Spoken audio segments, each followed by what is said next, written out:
Bismillahirrahmanirrahim. Alhamdulillahirrabbilalamin. Wassalatu wassalamu ala asyrafil anbiya wal mursalin wa ala alihi wa sahbihi ajma'in. Assalamualaikum warahmatullahi wabarakatuh. Salam sejahtera dan salam ukhuwah buat semua para hadirin sekalian. Bersyukur kita kehadrat ilahi dapat kita bersama-sama berkumpul dalam gelanggang forum pada hari ini.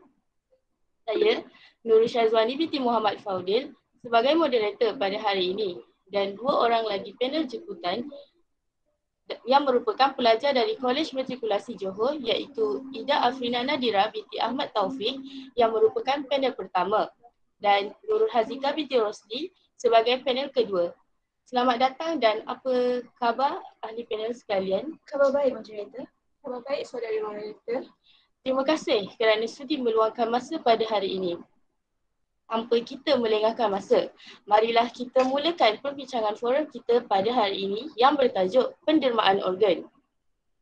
Hadirin dan hadirat sekalian, objektif kita pada hari ini ialah menyatakan pengertian pendermaan organ dan apakah jenis-jenis organ yang boleh didermakan dan menyatakan kepentingan derma organ terhadap masyarakat dan menyatakan sejauh manakah penerimaan masyarakat Malaysia dan fatwa ulama mengenai isu pendermaan organ.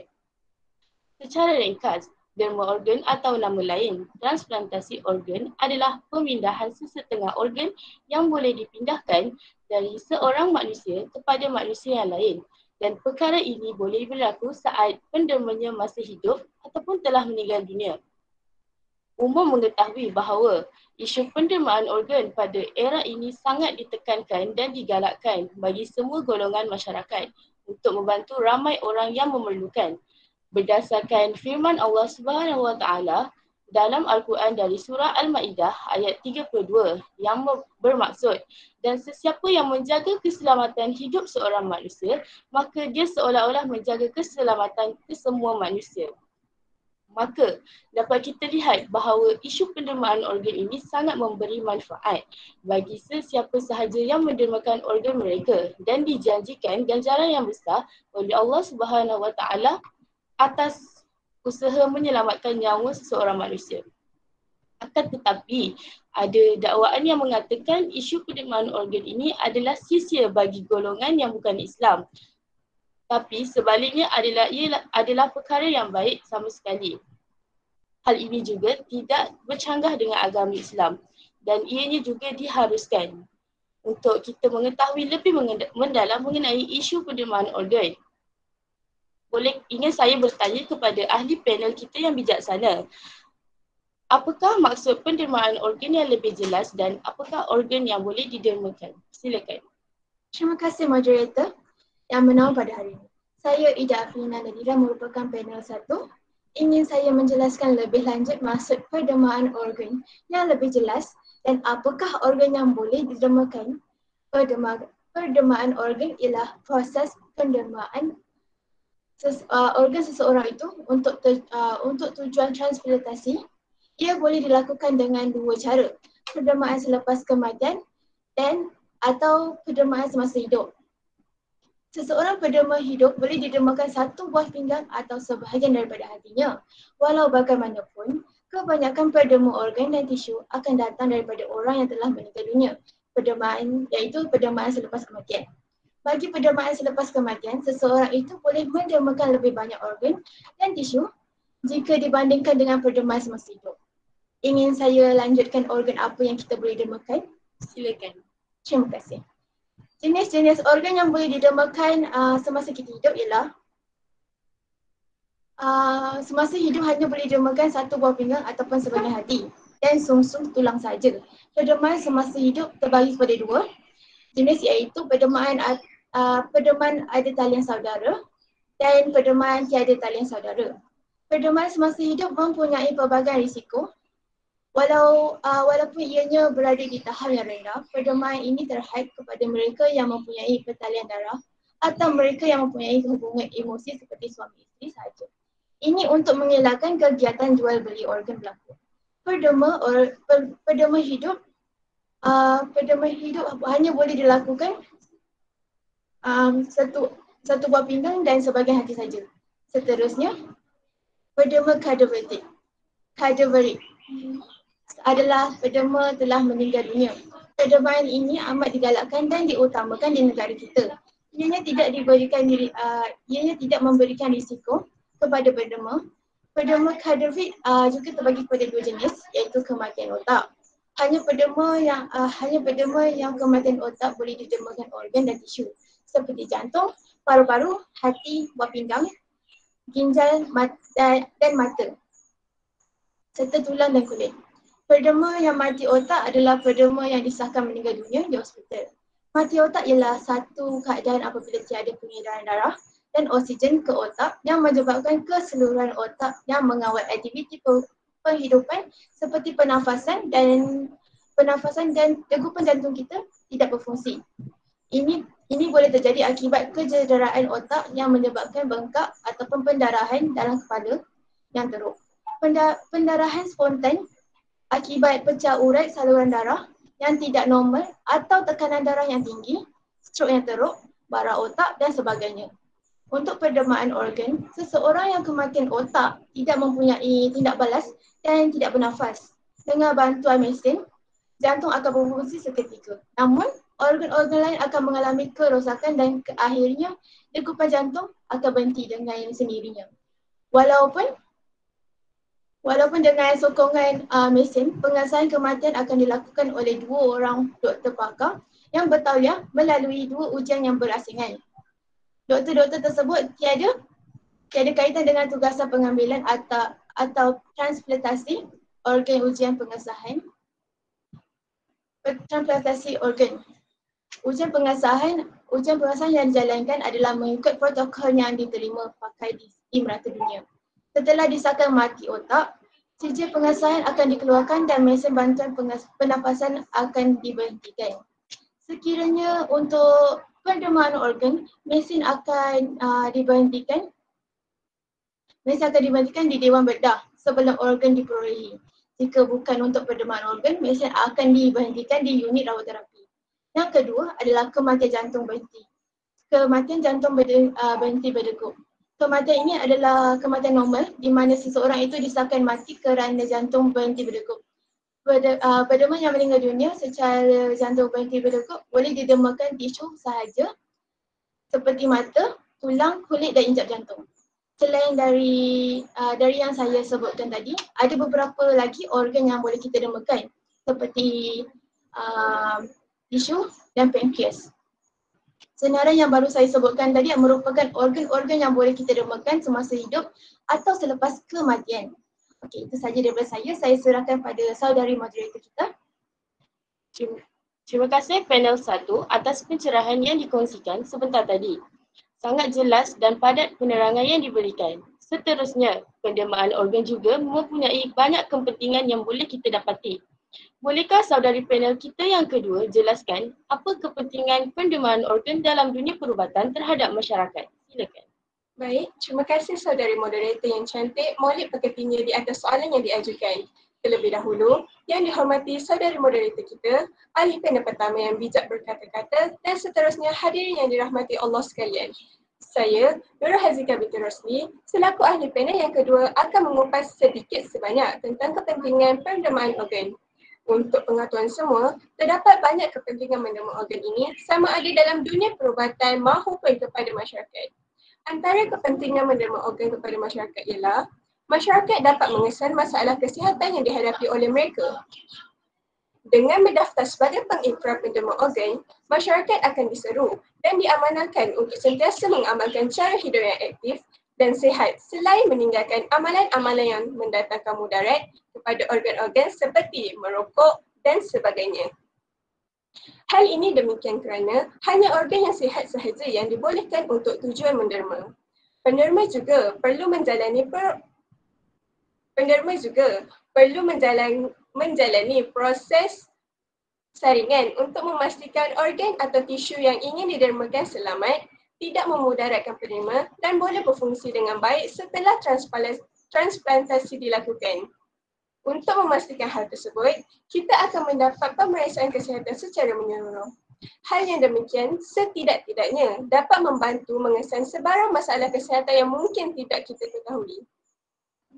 Pemeriksaan itu umumnya akan memeriksa tekanan darah, suhu badan, degupan jantung dan kadar hemoglobin dalam darah.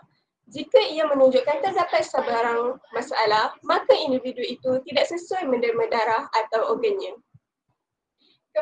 Kepentingan menderma organ kepada masyarakat yang seterusnya ialah dapat mengurangkan kos pembiayaan serta subsidi rawatan pesakit yang mengalami kegagalan organ. Jika ditanya tentang anggaran kos pembiayaan yang ditanggung oleh pesakit yang mengalami kegagalan organ, pasti ramai yang tidak tahu. Untuk pengetahuan hadirin-hadirat yang dikasihi sekalian, anggaran kos bagi rawatan hemodialisis di pusat rawatan swasta adalah di antara RM120 sehingga RM300 bagi setiap sesi. Seorang pesakit memerlukan rawatan sebanyak 3 sesi seminggu dengan anggaran kos sebanyak RM1,560 Malaysia sehingga RM3,600 Malaysia sebulan. Tidak termasuk kos perubatan dan kos lain yang perlu ditanggung oleh pesakit tersebut. Jadi, apabila pendermaan organ dilakukan, kita dapat mengurangkan beban yang ditanggung oleh pesakit yang mengalami kegagalan organ. Kepentingan menderma organ dalam dunia perubatan pula, ianya dapat membantu pesakit yang mengalami kegagalan organ. Ramai pesakit yang menghidapi kegagalan organ, terutamanya pesakit buah pinggang, sedang menunggu pendermaan ginjal daripada penderma yang baik hati untuk menyelamatkan nyawa mereka.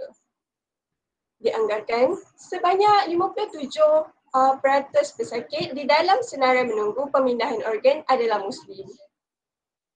Manakala 61% daripada jumlah penerima organ adalah Muslim juga. Jika mereka tidak dapat membuat pemindahan ginjal dalam masa yang singkat, nyawa mereka mungkin akan terancam dan menyebabkan kematian berlaku. Hal ini seterusnya akan meningkatkan peratus kematian disebabkan penyakit di Malaysia.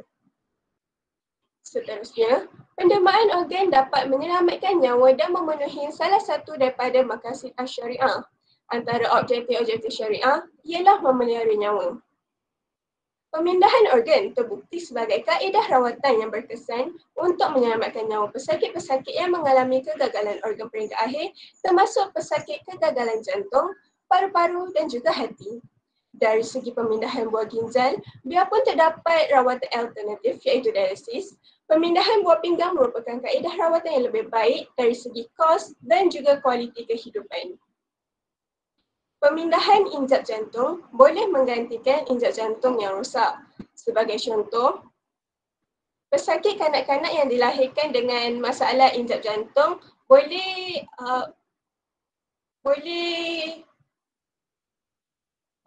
menjalani proses pembedahan organ ini.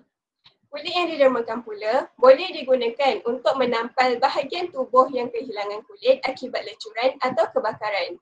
Ia boleh mengurangkan kehilangan cecair dalam badan dan risiko jangkitan, di samping mempercepatkan proses penyembuhan, mengurangkan kesakitan dan kesan parut. Jika dapat disimpulkan, pendermaan organ ini lebih banyak kemaslahatannya dalam pelbagai sudut. Diharapkan hadirin sekalian dapat mencatat segala kepentingan yang disebutkan sebentar tadi. Sekian, itu sahaja daripada saya. Saya serahkan semula kepada saudari moderator kita. Terima kasih saudari panel kedua atas penjelasan yang penuh ilmiah dan baik saya kira. Penjelasan saudari sangat meyakinkan dan dapat membantu orang ramai untuk membuka mata bahawa isu pendermaan organ sangat diperlukan zaman kini.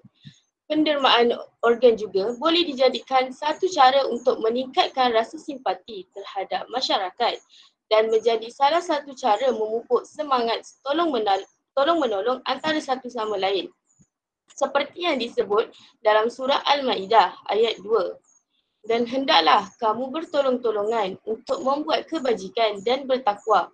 Janganlah kamu bertolong-tolongan pada melakukan dosa dan kecerobohan.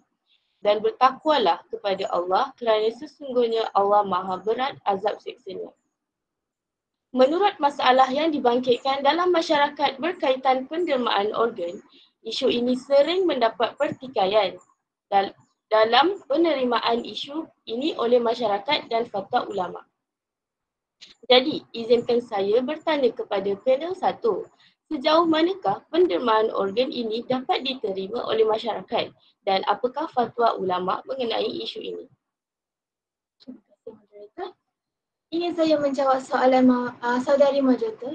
Sejauh mana derma organ ini dapat diterima oleh masyarakat Malaysia dan apakah fatwa ulama mengenai tajuk hangat yang sedang kita kupaskan? Fatwa yang dapat saya huraikan adalah fatwa kebangsaan dan fatwa Johor. Pertama sekali, fatwa kebangsaan yang bersidang pada 23 dan 24 Jun 1970 membincangkan pemindahan organ, secara khusus pemindahan jantung dan mata. Persidangan telah memutuskan bahawa pemindahan jantung dan mata orang yang telah meninggal dunia kepada orang yang masih hidup adalah dibenarkan, iaitu hukumnya harus dalam Islam. Dalam keadaan mendesak dan mustahak, bahawa nyawa penerimanya bergantung kepada pemindahan anggota itu dan pemindahan itu difikirkan berjaya. Dalam pemindahan jantung, kematian pederma telah dipastikan terlebih dahulu. Kebenaran hendaklah diperolehi daripada pederma-pederma sebelum pemindahan sebarang anggota dalam kematian biasa atau daripada kaum keluarga, iaitu dalam kematian disebabkan kemalangan. Hukum keharusan menderma dan memindahkan organ juga tertakluk kepada syarat-syarat yang ada. Prinsipnya iaitu menjaga pelbagai kepentingan selaras dengan kehendak syariah Islam. Iaitu pertama sekali, tidak menyebabkan pederma yang masih hidup tu menanggung kemudaratan pada dirinya seperti mati atau cacat. Contohnya hilang pendengaran, penglihatan dan kemampuan untuk bergerak. Kedua, keizinan berkenaan berlaku dalam keadaan pederma memiliki kelayakan penuh untuk melakukannya. Atas sebab ini, keizinan tidak boleh diberikan oleh kanak-kanak, orang gila ataupun orang yang dipengaruhi oleh tekanan, paksaan dan atau kekeliruan. Seterusnya, para doktor yang melakukan urusan pemindahan berkenaan mempunyai asas keilmuan yang cukup untuk membuatkan pertimbangan yang baik ataupun buruk terhadap pederma dan penerima berdasarkan prinsip masalah yang berdasarkan prinsip kebaikan dan kerosakan seperti yang terdapat dalam syariat Islam. Ingin saya meneruskan hujahan saya untuk Fatwa Negeri Johor. Fatwa Negeri Johor satu lagi fatwa yang mencukupi ruang lingkup yang luas mengenai isu pemindahan organ, iaitu Fatwa Negeri Johor yang diputuskan pada 18 Oktober 2001. Fatwa ini menegaskan bahawa pemindahan dan pendermaan organ dan tisu adalah haram dalam keadaan tidak darurat dan harus. Iaitu dalam keadaan darurat berdasarkan syarat yang telah ditentukan. Pertama, pemeriksaan perubatan dijalankan secara terperinci dan profesional oleh sekurang-kurangnya 2 orang doktor pakar dengan doktor Islam diutamakan dalam hal ini bagi mengenai pasti kebaikan dan keburukan serta kebarangkalian berjaya dipindahkan dan kegagalan pemindahan. Selain itu, organ yang dipindahkan bukan dijadikan dagangan dan jual beli. Ini hanya akan mengundang perbuatan jenayah yang memberi mudarat kepada penerima, memberi keuntungan kepada orang tengah dan juga kesempatan pada doktor-doktor yang tidak bertanggungjawab untuk mengawal keuntungan. Bagi penderma yang meninggal dunia, syarat-syarat keharusan pemindahan dan penderma organ ialah dilakukan pemindahan itu secara disiplin, mempunyai ilmu iman dan takwa. Perhormatan yang sewajarnya diberikan kepada si mati mengikut syarat dan tiada unsur-unsur perhinaan. Dilakukan dengan kerelaan penderma melalui wasiat atau waris atau perakuan daripada kerajaan sekiranya jadi waris. Seperti yang kita tahu, di Malaysia sudah banyak syarikat yang mempunyai kita boleh berikrar dan untuk menderma organ. Ada darurat ada darurat bagi menyelamatkan nyawa pesakit, terutamanya yang ada hubungan nasab dan keluarga. Itu saja daripada saya serahkan semula kepada saudari moderator kita. Terima kasih saudari yang cantik lagi manis. Banyak yang kita dapat dari pencerahan itu tadi. Hal ini sangat penting untuk diambil tahu mengikut fatwa-fatwa yang dijelaskan supaya ianya tidak menjadi masalah di kemudian hari. Untuk menambah lagi pengetahuan mengenai isu ini, kita serahkan pada panel kedua untuk menjelaskan isu ini dengan lebih terperinci. Silakan saudari. Baiklah, saya akan mengupas sedikit sebanyak tentang sejauh mana penerimaan masyarakat serta penerimaan fatwa Majlis Ulama Besar Arab Saudi mengenai penerimaan organ ini. Yang pertama, penerimaan masyarakat. Pakar anestesiologi Hospital Raja Perempuan Zainab II merangkap Pemisi Tisu and Organ Procurement iaitu Top Team Kelantan, Dr. Azhar Mohamad dalam taklimatnya berkata, walaupun terdapat peningkatan jumlah pengikrar dari tahun ke tahun, namun bilangan pengikrar penerima organ masih lagi rendah iaitu hanya seramai 397,746 orang iaitu sekitar 1.2% daripada jumlah keseluruhan populasi penduduk di Malaysia. Kekurangan penerima organ dalam kalangan masyarakat merupakan masalah yang telah membelenggu negara Malaysia sejak sekian lama.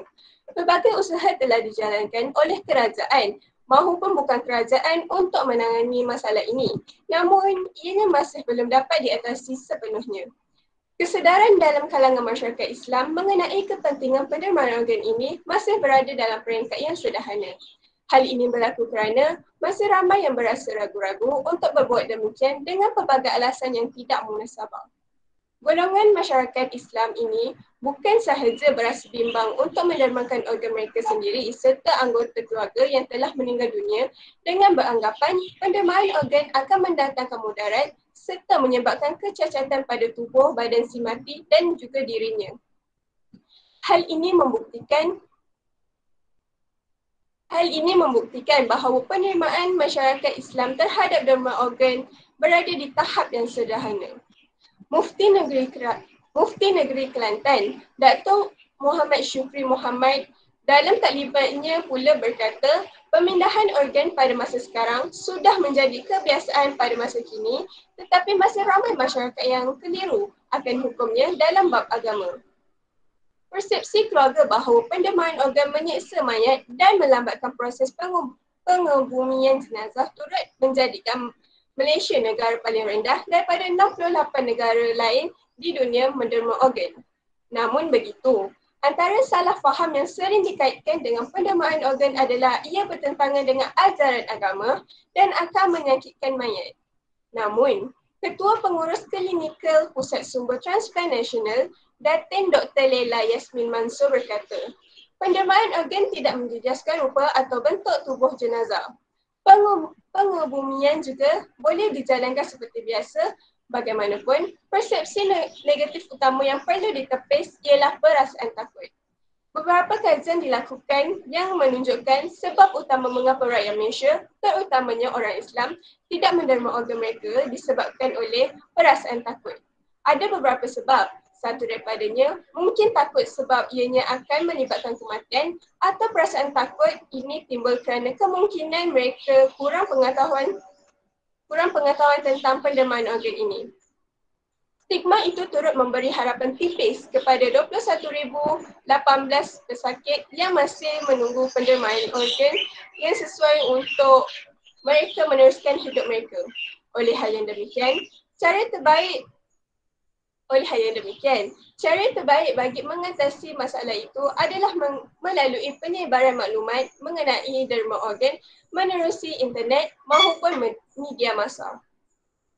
Seterusnya, Fatwa Majlis Ulama Besar Arab Saudi.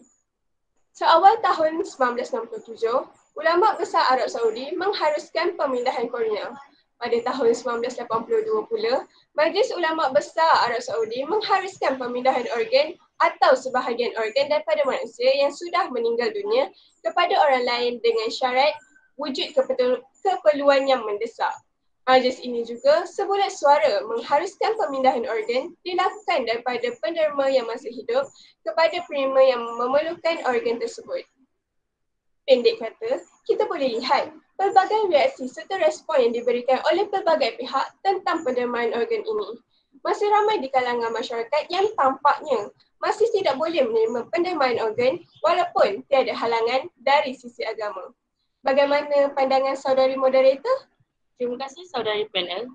Ya, saya bersetuju dengan pendapat saudari kerana ramai masyarakat kini tidak yakin dengan isu ini.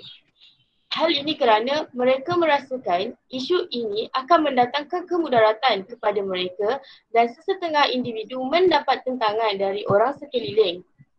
Ia menyebabkan seseorang individu berasa ragu-ragu untuk meneruskan niat untuk menderma organ walaupun ianya dikira sebagai perkara yang mulia kerana tidak mendapat persetujuan dari ramai pihak. Akhir sekali, dapat kita simpulkan bahawa pendermaan organ haruslah dipraktikkan dalam kalangan masyarakat supaya semakin ramai yang berminat untuk membantu seseorang yang memerlukan dan menyelamatkan nyawa mereka. Pihak bertanggungjawab hendaklah membuat garis panduan dengan lebih jelas berkaitan pendermaan organ supaya isu ini tidak diragukan oleh mana-mana pihak. Sudah pasti pengorbanan seseorang untuk mendermakan organnya adalah begitu tinggi dan tidak ternilai harganya. Ia adalah bukti keprihatinan penderma organ dan warisnya terhadap kesukaran dan keperitan hidup yang dialami oleh insan yang lain. Malah, dengan mendermakan organ selepas kematian, lebih ramai nyawa yang mampu diselamatkan. Tuntasnya, kita mestilah membebaskan minda dari dibelenggu oleh kebimbangan derma organ. Ianya juga banyak memberi manfaat pada setiap masyarakat yang menerima organ tersebut. Ingatlah bahawa apa yang kita miliki sekarang merupakan pinjaman dari Allah Subhanahu Wa Taala dan kita hendaklah sentiasa mengamalkan amalan bersedekah, tidak kira kita masih hidup ataupun sudah meninggal dunia, agar pahala yang kita lakukan akan sentiasa berterusan. Perbincangan mengenai pendermaan organ ini tampaknya sudah sampai penghujungnya. Dan jadi saya mempersilakan sidang hadirin sekalian sekiranya ingin bertanya sebarang soalan kepada kedua-dua ahli panel kita yang petah berkata-kata ini. Silakan. Bolehkah orang Islam menderma organ kepada orang bukan Islam? Baiklah, untuk menjawab soalan tersebut, dalam negara kita Malaysia, penderma tidak boleh menetapkan siapa yang boleh atau tidak boleh menerima organ yang didermakannya. Sebaliknya, organ akan dipindahkan kepada orang yang paling sesuai menerima organ tersebut, di mana pemindahan organ dijangka akan berjaya. Di Malaysia, orang bukan Islam dikategorikan sebagai kafir zimmi, iaitu mereka yang memberikan taat setia kepada negara dan mereka wajib dilindungi, dibantu dan serta diselamatkan apabila berada dalam kesusahan atau kesakitan. Ini termasuklah menyelamatkan nyawa mereka menerusi pemindahan organ. Jadi, tidak timbul isu tidak boleh menderma organ kepada orang bukan Islam kerana mereka wajib dibantu apabila berada dalam kesusahan. Firman Allah Subhanahu Wa Taala dalam surah Al-Mumtahinah ayat ke-8 yang bermaksud, Allah tidak melarang kamu daripada berbuat baik dan berlaku adil kepada orang yang tidak memerangi kamu kerana agama kamu dan tidak mengeluarkan kamu daripada kampung halaman kamu. Sesungguhnya Allah mengasihi orang yang berlaku adil. Tambahan pula, Islam sememangnya menggalakkan sifat bantu-membantu.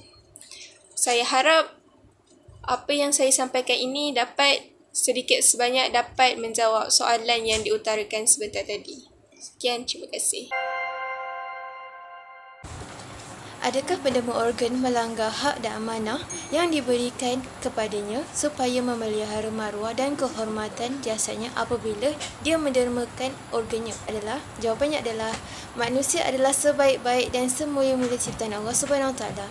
Ini seperti yang dinyatakan oleh Allah Subhanahu Wa Taala menerusi surah Al-Isra ayat yang ke-70 yang bermaksud, dan sesungguhnya kami telah memuliakan anak Adam dan kami telah beri mereka menggunakan berbagai-bagai kenderaan di darat dan di laut, dan kami telah memberikan rezeki kepada mereka dari benda-benda yang baik, serta kami telah lebihkan mereka dengan selebih-lebihnya atas banyak makhluk-makhluk lain yang kami ciptakan.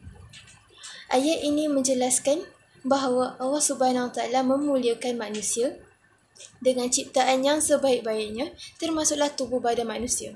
Sebagai umat Islam, kita percaya bahawa tubuh badan ini ialah anugerah dan amanah Allah Subhanahu Wa Taala. Ini bermakna tubuh badan perlu dijaga dan dijaga dengan baik semasa hidup maupun selepas meninggal dunia. Hak semasa hidup adalah seperti menjaga kesihatan fizikal, memelihara tubuh badan daripada kecederaan yang disengajakan dan sebagainya. Manakala hak selepas meninggal dunia ialah dimandikan, dikafankan, disolatkan dan dikebumikan. Perbuatan menderma organ baik semasa hidup maupun selepas meninggal dunia sama sekali tidak bermaksud seseorang itu melanggar hak dan amanat tubuh badannya. Kerana penderma bukan dengan sengaja mencacatkan atau merosakkan anggotanya. Sebaliknya, perbuatan menderma organ dilakukan dengan niat yang baik bagi menyelamatkan nyawa orang lain. Dalam kata lain, perbuatan menderma organ memberi peluang kepada orang lain untuk meneruskan kehidupannya. Di samping menunaikan hak dan amanahnya terhadap tubuh badannya, berkaitan perkara ini, Dr. Yusof Al-Qaradawi menyatakan bahawa perbuatan mengambil anggota daripada jenazah tidak menafikan kehormatan jenazah itu. Jika kita percaya bahawa tubuh badan ini milik Allah Subhanahu Wa Taala, maka kita tidak seharusnya kedekut untuk mendermakan organ kita kepada orang lain. Tambahan pula, nyawa yang hendak diselamatkan itu juga milik Allah Subhanahu Wa Taala.